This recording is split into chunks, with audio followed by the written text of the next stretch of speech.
Good morning, everyone. This is Nick Kunz, Skagit CD Forester, and I'm here with Al Craney, retired Conservation District Forester, over 23 years, with a background in forest genetics. And today we're going to be speaking about big leaf maple and the importance in riparian zones. So Al, take it away. Okay, thanks, Nick. Yeah, in chapter 1, we explored producing big leaf maple syrup, syrup from big leaf maple.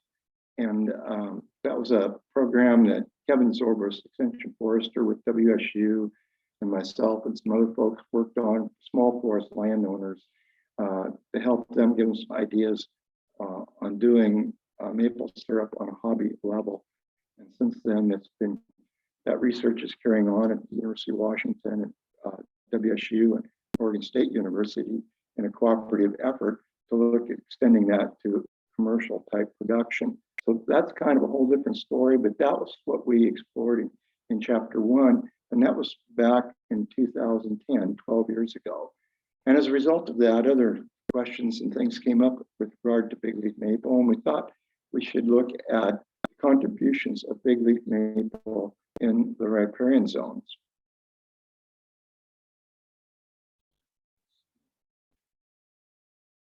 There we go. An ecological niche is the match of a species to a specific environmental condition. An Newtonian niche emphasizes that a species not only grows in and responds to an environment, it may also change the environment as it grows. Such is the case of big leaf maple within riparian zones, as it grows and modifies the amount of sunlight reaching the forest floor and alters soil properties. The healthiest trees are those growing within their specific species niche of soil, moisture, light, elevation, and climate.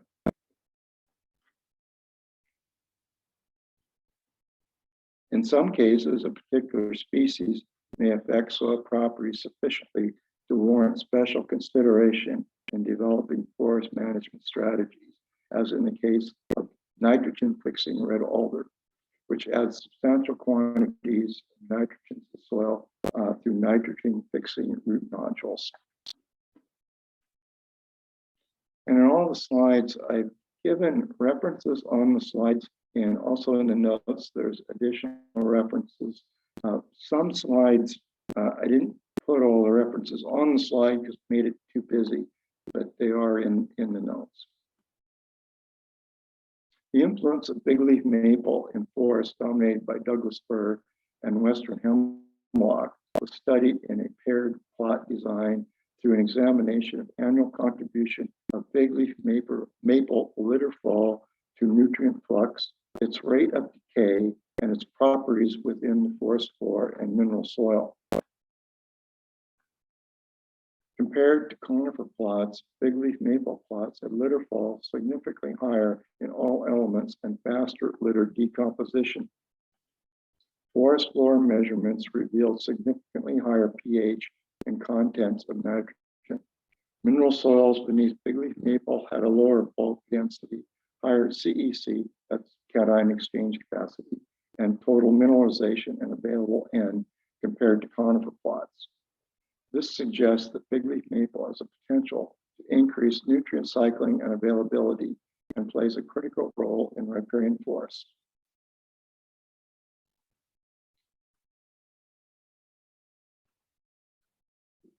We do not dispute big leaf maple has a potential adverse economic impact in Douglas fir plantations. We're only focusing on the environmental effects within a riparian zone with a mature canopy cover of 70% or greater. And so this is just all my colleagues out from the industrial forestry sector that think that I've lost my mind after spending 30 plus years killing big leaf maple. I'm now talking about planting big leaf maple, but we're just looking at this within the riparian corridors. A large spreading canopy can reduce sunlight reaching the forest floor, modifying the understory. One example is the abundance of leaf fall. Most seeds require soil, moisture, oxygen, proper temperature, and sunlight to germinate. Leaf fall from big leaf maple completely block out sunlight, modifying other vegetation. Big leaf maple may create an environment favorable to other types of vegetation, like fungi. Soil chemical and physical property, litter fall weights, nutrient content, and forest floor turnover rates under big leaf maple and Douglas fir were compared on 5 test sites on the Oregon Coast Range. Litter fall weights and nutrient content were greater under maple on virtually every site for every macro and micronutrient. Turnover rates for forest floor biomass and nutrients significantly faster under maple for every nutrient on every site. Soil nitrogen was generally greater under maple, and there was a trend toward greater potassium under maple. Amounts of calcium, magnesium, phosphorus showed no consistent trends. Soil organic matter content under maple was significantly greater than under Douglas fir on 4 of the 5 test sites. The greater soil nutrients and organic matter under maple may be attributed to the more rapid forest floor turnover in a maple-dominated forest. That's true of hardwood forests in general.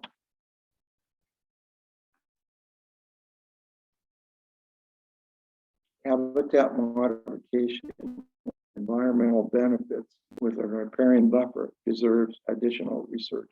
And this is why we put together this program, is to encourage additional research into what's really going on as far as how a buffer functions with regard to different forest types. Maple epiphytic communities are a rooting medium and food web source. This includes several species of ferns, 20 species of mosses, 5 species of lichens, 6 species of liverworts.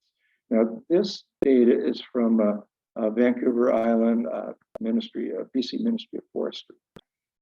This plant community provides an ideal environment for insects and connects aquatic life to terrestrial life and vice versa. The plant community provides an environment for food, cover, nesting, insects, and amphibians.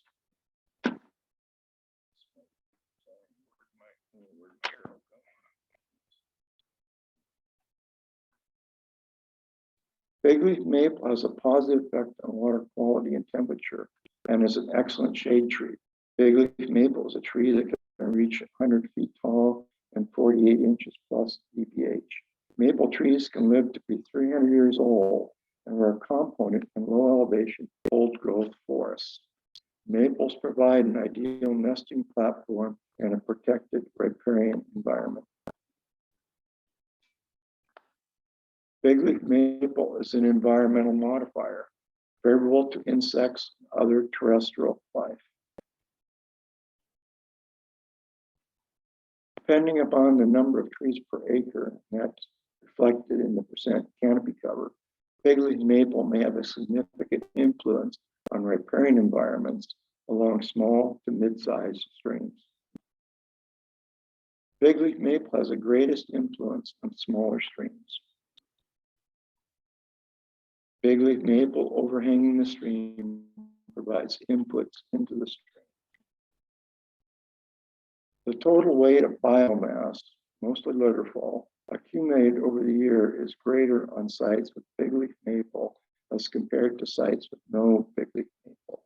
Big leaf maple sites contribute more total biomass in the autumn season as well as annually compared to conifer sites. Freed found higher annual litter fall weights beneath big leaf maple compared to Douglas fir. Significantly more humus is formed under big leaf maple than under conifer stands. In comparison between big leaf maple and Douglas fir, Freed found greater concentrations of most macro and micronutrients in big leaf maple stands. The majority of big leaf maple plots have a mull, that's M-U-L-L, humus form, while a more, that's M-O-R, humus form was found at conifer plots. The difference leads to greater diversity of soil organisms under big leaf maple.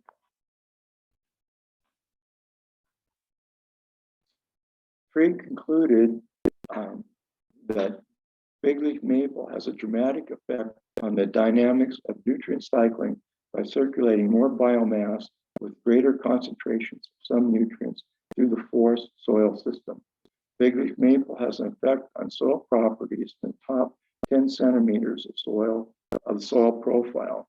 Organic matter, N content, and CEC were greater under maple because of the heavier input of litter and more rapid incorporation of residues under this species. And the slide gets kind of busy because I've got a lot of references on it, more to show on the screen. Let me just pause a second here. Nutrient cycling is critical to soils in the Pacific Northwest, which are typically acidic and deficient in phosphorus and nitrogen. Although mineral weathering and understory vegetation play an important role in nutrient flux, the forest canopy produces most of the litter reaching the forest floor and therefore has the greatest influence on the development of the forest floor and its properties. Litter fall plays an important role in determining the properties of forest floor and mineral soil, with above ground species influence the abundance and diversity of below ground organisms responsible for litter breakdown. The effect of a tree species has on nutrient availability is largely dependent upon the chemistry of its litter fall. In comparison to conifer litter, broadleaf litter is generally base rich, contains higher concentrations of NPK, calcium, and magnesium, lower levels of lignin, and a larger surface area, which promotes rapid decomposition. The greater abundance of soil macrofauna common in broadleaf forests stimulates microbial activity and litter decomposition, suggesting an increase in the rate at which nutrients are released.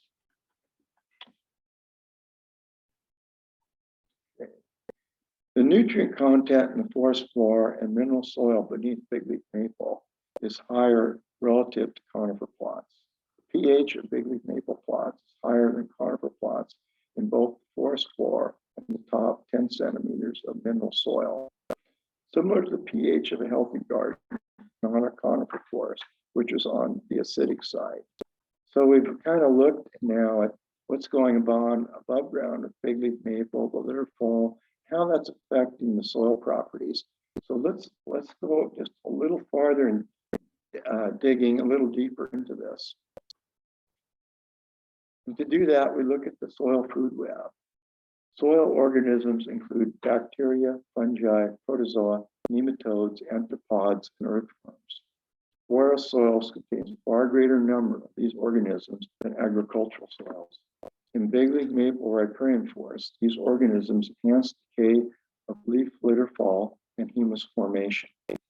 10 to 50 earthworms occur per square foot in deciduous forests. Very few are found in conifer forests. As a comparison, agricultural soils have 5 to 30 earthworms per square foot. These organisms form food webs supporting other life, both terrestrial and aquatic. Of all the soil food webs in the Pacific Northwest, that is, agricultural, prairie, or forest, the big leaf maple riparian forest has the greatest number of organisms.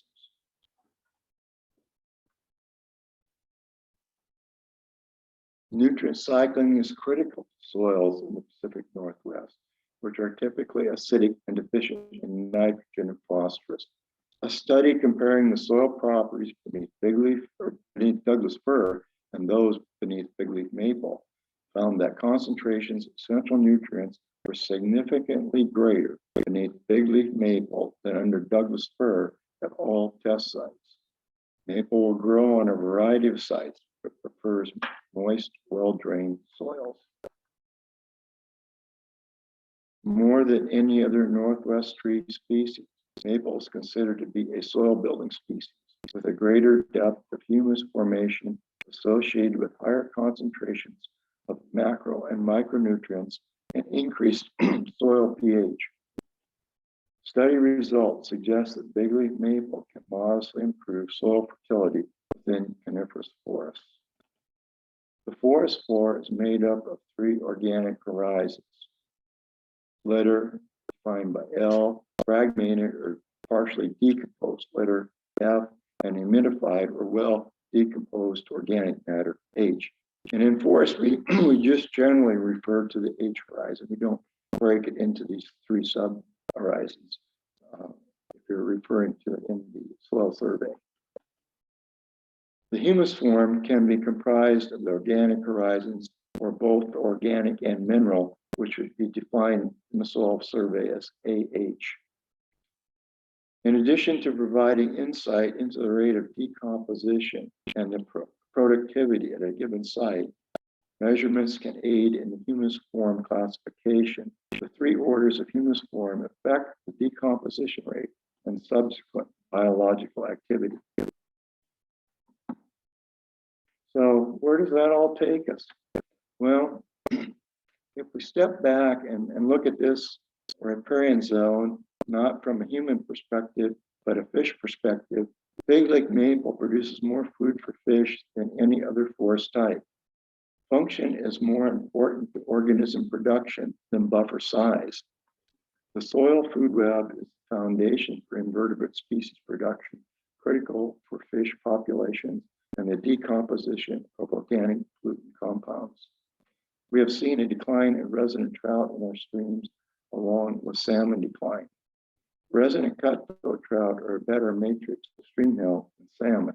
And I say that because they're in the stream the year round. Let's pause.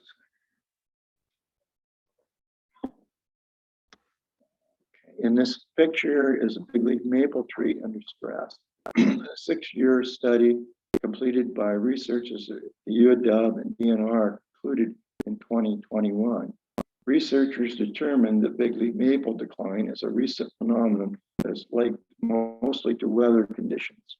Drought stresses trees mostly on sites not ideal for the species and can lead to mortality. Species do best when living within their ecological niche.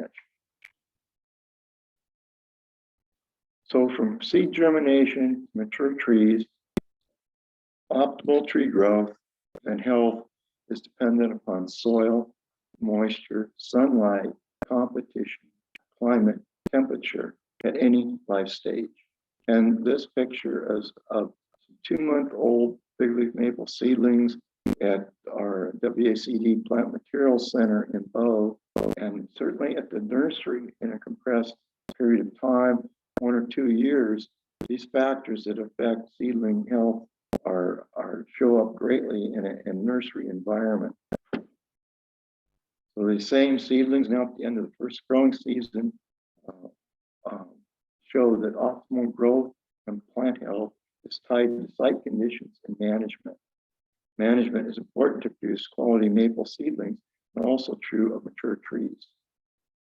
And a quote here from BC Ministry of Forestry is, one of the most important and overlooked factors site selection and management practices to maintain maple trees in a healthy and productive condition. Site selection is important for optimal growth and health. Big leaf maple grows best on well-drained alluvial and colluvial soils. Abundant moisture is important, located on river terraces, floodplains, and seep areas, but it does not tolerate long-term flooding. Growth is poorer on shallow rocky soils, but big leaf maple is frequently found on such sites. These sites do not provide optimum growth or sap production and may develop health problems. In Skagit County, the maximum elevation at which big leaf maple grows is about 2,000 feet. Low tolerance to cold is indicated by the absence of maple at higher elevations. This and the next few slides are actually from chapter 1, where we looked at targeting the best sites for sap production. And as we move from a hobby stage of this, of the maple syrup, into a commercial production, where you're investing large amounts of capital in labor, materials, you want to be sure that you're targeting sites that are going to give you the best chance of producing sap. And so that's really important when you're looking at that level of investment. So the tree seed zone map was developed in 1966 and revised in 1972 by the Western Forestry Seed Council. It captured microclimate zones in the state of Washington. It has been replaced by seed transfer zone maps for tested tree species. For species with no genetic test data, such as bigleaf maple, this map is still a good guideline. Each seed zone is broken into elevation zones. It was the first study to recognize different microclimates in Western Washington.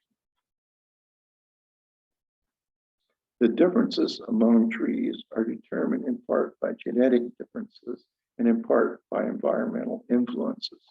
In most cases, genetic differences among a population of a species are the result of the adaptation to different environments. The use of seed zones is based on the assumption that the local population, which is a result of thousands of years of natural selection, is best adapted to the site. Alluvial soils. These very deep, well-drained soils are in floodplains and terraces, mostly fine sandy loams deposited by rivers and streams, subject to occasional but brief periods of flooding. Alluvial soils are generally good candidates for bigleaf maple. So we were looking at now these factors where we thought from chapter 1, where we thought we were going to get the best sap production, and we've monitored these now over the last 10 years and been able to better target the development of certain sites for sap production. But these are also the sites where we get the best sap production, is where we have the healthiest trees. So it's good to identify. Colluvial soils. These very deep, somewhat excessively drained soils are found on landscapes that receive deposition by streams. Soils are formed along riparian areas consist of soil and rock fragments. Soils are subject to rare flooding. Colluvial soils are generally good candidates for bigleaf maple, but can be moisture limiting in drought or prolonged freezing conditions. Hydric soils.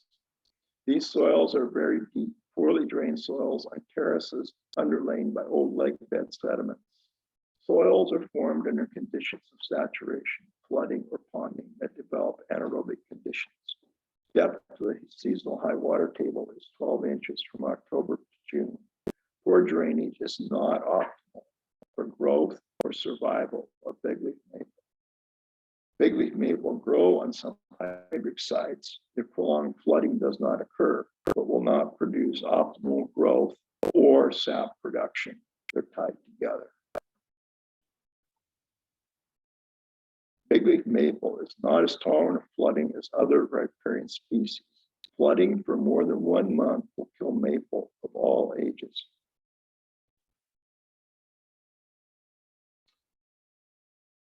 Soils that are moist but well drained are most favorable for this species. Bigleaf maple health requires a persistent supply of soil moisture. Bigleaf maple is a soil building species that benefits the soils on where it grows. And I kind of just explained this slide a little bit. This was taken on Manzer Creek, which is a small tributary to the Skagit, but it's one of the most productive fish streams in the Skagit system. And if you note here, the riparian is mostly maple with a little bit of western red cedar fill in the understory. But certainly the fact that this riparian is predominantly maple gives us a clue to how maple riparian buffers function different than conifer buffers. And Kurt Buchanan, who's a retired fish biologist with WDFW, called this stream a fish factory. Now, there's other factors that affect what's going on here at Manzer Creek, but the maple riparian is one of those factors.